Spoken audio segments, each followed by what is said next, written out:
Hello दोस्तों, welcome to auto trends. तो आज की इस वीडियो में हम लोग बात करने वाले हैं जो कार में है वो क्रैकलिंग नॉइस या फिर खड़खड़ाहट की आवाज़ आती है उसके बारे में। क्योंकि जब कार पुरानी हो जाती है और ख़राब सड़कों पे उसको चलाते हैं तो उसमें से एक अजीब तरह की आवाज़ आती है, उसको क्रैकलिंग नॉइस या फिर खड़खड़ाहट की आवाज़ कहते हैं, जो कि इंटीरियर में से आ सकती है, वो चारों डोर में से आ सकती है या फिर डैशबोर्ड में से कहीं पर से भी वो आवाज़ें आ सकती है।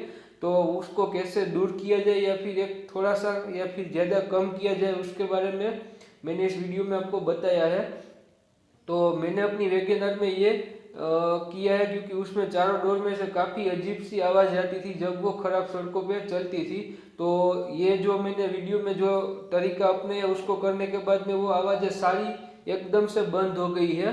तो ये काफ़ी अच्छा तरीका है, आप अगर आपकी कार में इस तरह की आवाज़ें आती हो तो अगर आपको ये वीडियो पसंद आए तो इसको लाइक कर दीजिए, शेयर कर दीजिए, मेरे इस चैनल को सब्सक्राइब करके जो बेल आइकन है उसको भी प्रेस कर दीजिए ताकि मैं आपके लिए ऐसी नई नई वीडियो लाता रहूँ। तो चलिए जल्दी से इस वीडियो को हम शुरू करते हैं।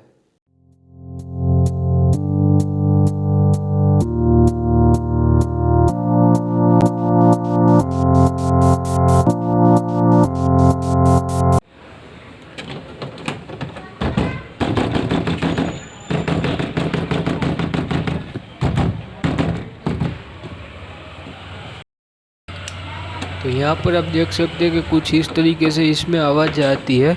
तो इसको रिमूव करने के लिए हमें सबसे पहले जो ये पैनल है उसको खोलना पड़ेगा। तो उसके लिए हम जितने भी इसमें स्क्रू है उसको पहले हम रिमूव कर लेंगे। तो यहाँ पर दो स्क्रू यहाँ पर थे और है जो एक स्क्रू यहाँ पर है, तो इसको भी हम रिमूव कर लेते हैं।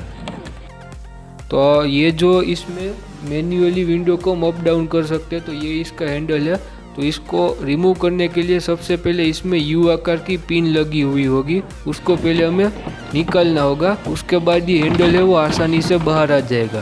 तो मैं आपको जब वो पिन निकलेगी तो बताऊंगा किस तरीके के वो दिखते, वो यू शेप की होती है। तो उसको हमें स्क्रू ड्राइवर की मदद से निकालना पड़ेगा।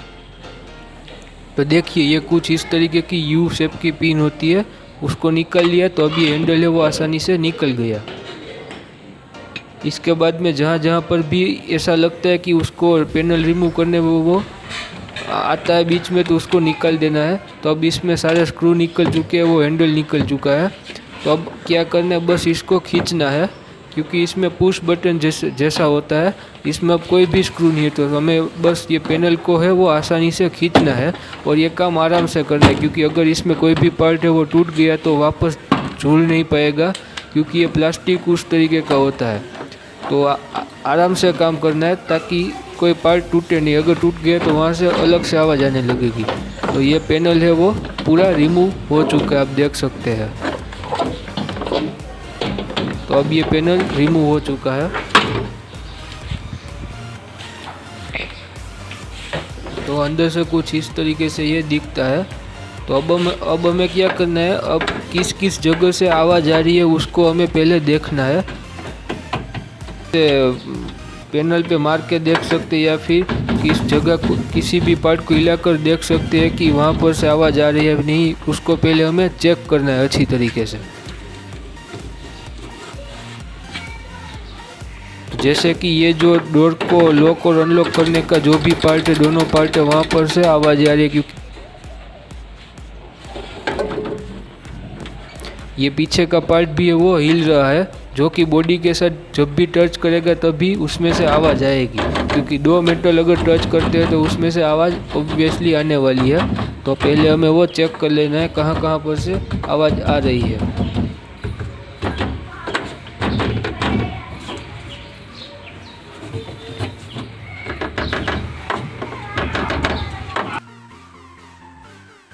तो उसको कम करने के लिए हम इसमें फोम का यूज़ करने वाले हैं।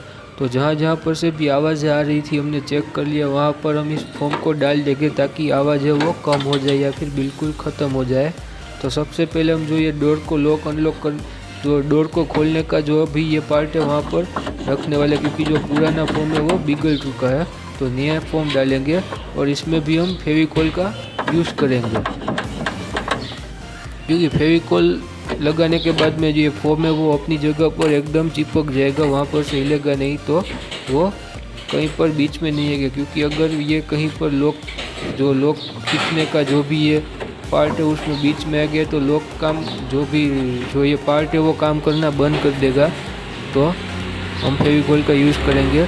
बाकी जो ये लॉक का जो अनलॉक का जो भी ये पार्ट है वहाँ पर भी हम फोम का यूज़ करेंगे। और एक बात वो भी ध्यान में रखनी है कि जहाँ पर भी हम फोम का यूज़ करें उसको लगाने के बाद में पहले देख लेना कि जो भी पार्ट है वो अच्छी तरीके से वर्क करता है या फिर नहीं, क्योंकि फोम बीच में आएगा और उसने वर्क करना बंद कर दिया तो शायद हो सकता है दरवाज़ा भी कभी कभी खुले ना। तो पहले वो देख लेना है कि वो कहीं पर बीच में ना आ रहा हो।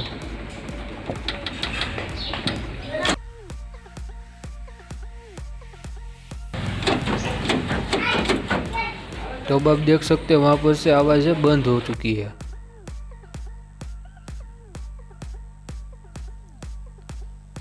तो अब जो मैंने आपको बताया था कि जो ये पार्ट है वो हिल रहा था, तो वहाँ पर भी हम फोम को अच्छी तरीके से डाल देंगे ताकि जो ये हिलना है वो बंद कर दे और उसमें से जो आवाज़ आ रही है वो भी कम हो जाए।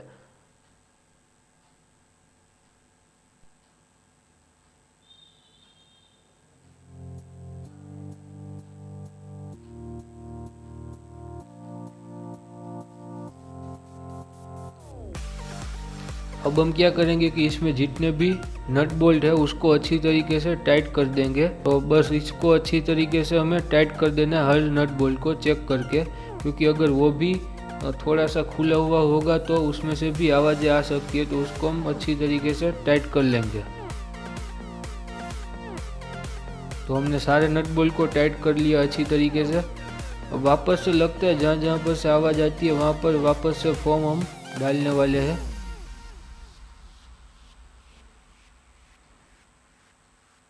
एक मेन जो ये जहाँ से आवाज़ आती है वो ये जो हैंडल है वहाँ के जो जगह थी वहाँ पर से ज़्यादा आवाज़ आती थी, तो वहाँ मैंने बड़ा सा फोम का टुकड़ा लगा दिया है। और अब वापस पैनल को लगा देंगे जिस तरीके से निकला था उसी तरीके से।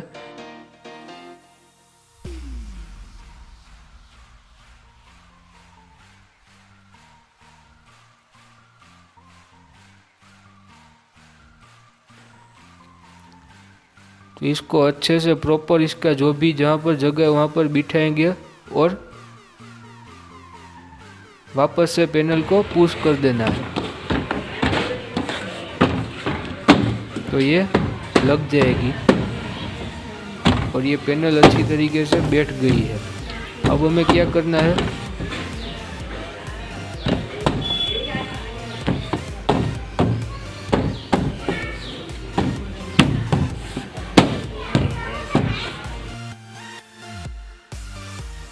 अब हमें वापस से स्क्रू को लगा देना है, हैंडल को और सभी जगह को, सभी पार्ट को वापस स्क्रू की मदद से लगा देना है। जो विंडो का हैंडल है अप डाउन करने का उसको भी हम लगा देते हैं। तो इसमें ये जो यूपी ने उसको वापस से बिठाकर बस पुश कर देना है, तो ये जो है लग जाएगा। तो ये निकालना थोड़ा मुश्किल है लेकिन इसको लगाना काफ़ी सिंपल है।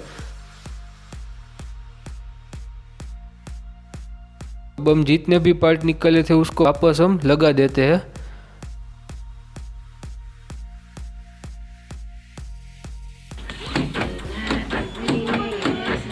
तो अब आप देख सकते हैं कि आवाज़ काफ़ी कम हो चुकी है।